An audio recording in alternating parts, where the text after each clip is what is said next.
मित्रांनो नमस्कार. आपण आहोत बारामती तालुक्यातील वाकी या ठिकाणी. वाकीमध्ये आता युवकाने रेशीम उद्योग चालू केलेला आहे. रेशीम उद्योगाच्या शेडमध्ये आपण आता आहोत. काय सांगताल, आपलं नाव काय? मी मिनीनाथ जगन्नाथ जगताप, वाकी, तालुका बारामती, जिल्हा पुणे.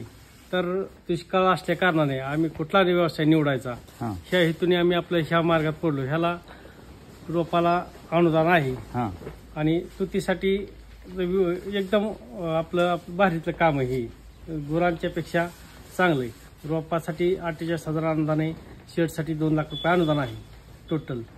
तर आम्हाला ह्याचं रोपाचं अनुदान मिळालेलं आहे. हे काम पूर्ण झालं ह्याचं बी 2 लाख अनुदान मिळणार आहे. साधारण एक बॅच आपली किती दिवसाची असते? हे एक बॅच साधारण 1.5 ते 2 महिन्याला एक बॅच निघते ह्याची. आणि चांगलं आहे तसं. दुष्काळात आपलं पाऊस उन्हाळ्यात पाणी नव्हतं, त्याच्यामुळे काहीच केलं नाही आम्ही. आता पाऊस पडला महिन्यात, पावसात परत झाडं फुटली, रोपं आली, पुन्हा आता बॅच चालू केली. साधारण आपण किती क्षेत्र गुतवलंय? ह्या पाला जो आहे त्या पाल्याला आपण किती क्षेत्र गुतवलंय? साधारण ह्यासाठी आम्ही 1 एकर क्षेत्र आता गुतवलेलं आहे आणि एका एकरात 2 महिन्याला एक बॅच निघते.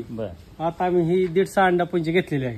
150 150 किलो निघतं. आता कालचं मार्केट बारामतीला जवळजवळ 550 ते 700 रुपये किलो झालेलं आहे. तसं बाजारभाव बी चांगला आहे ह्याच्यासाठी. आणि बरं आहे आपलं साधारण आपल्या दुष्काळाच्या मानाने. आपलं शेतीला जोडधंदा म्हणून तुम्ही हा रेशीम उद्योग चालू केला. दुष्काळ असला तरी काय अडचण येत नाही, ह्याला पाऊस पडला तरी काय अडचण येत नाही.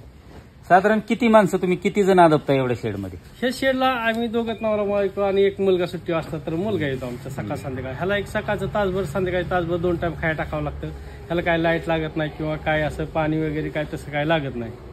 ह्याला फक्त आपलं पाला आणणे, सकाळचा 1 ताजा आणि संध्याकाळी 1 ताजा पाला टाकायचा 2 टाइम. काय सांगताल शेतकऱ्यांना की रेशीम उद्योग केला पाहिजे आणि कशा पद्धतीने केला पाहिजे? आता कसं आहे की आता सगळीच गाय गोटा, जर्सी, कोण शेळ्या पालन, मेंढ्या पालन, पण कसं होतं आपल्याला क्षेत्र कमी आहे आणि उन्हाळ्यात पाणी नसतं, त्याच्यामुळं हा व्यवसाय चांगला आहे. असं म्हणजे त्याला कष्ट बी नाही आणि 1.5 महिन्यात 15 दिवस काम असतं.